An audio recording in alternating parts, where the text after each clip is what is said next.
Human nagmalampuson ang final testing sa mga automated counting machine ning Dakbayan so Samis ni atong Pizza City kaganihang kadlaw usab gikuha ang mga official ballots gikan sa City Treasurer's Office padulong ngadto sa matag polling place.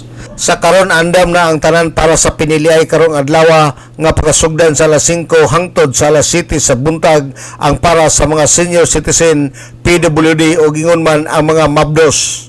Sa Dakbayan sa Tanggob dunay usa ka isim nga defective ang smart card hinungdan nga wala makapahigayon og testing sa Barangay Santa Cruz sa maong Dakbayan.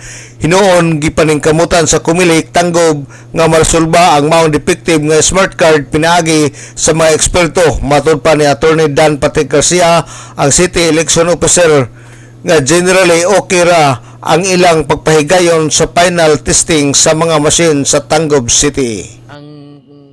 Almost all of the machines gigana lang except sa isa kay sa Santa Cruz kay naatay guba nga defective ang smart card so wala gid may nakapahigayon sa final testing and sealing dito sa Santa Cruz, pero generally tanan okay atong final testing and sealing. Atong nakita dito nga atong machine is functioning o okay ra atong mga machines. Defective ang smart cards. Wala di pasabot nga wala gigana ang machine. Ang smart cards ang defective. Nya dili man maka-operate ang maestra kung ang ilang smart cards is guba. So wala gid siya nakadayon og final testing and sealing.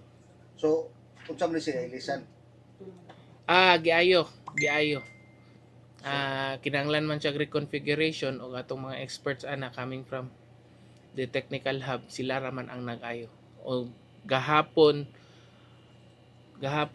na ayo nato sa gahapon sa buntag na ayo nato atong defective mark. So okay na, Attorney? Okay na. Si Attorney Dan Patrick Garcia, ang City Election Officer sa Tanggob City. Alang sa DXDD Radio Campana, ang radyo sa simbahan, W45 Dudong Bargamento, Danag sa Dakbayan.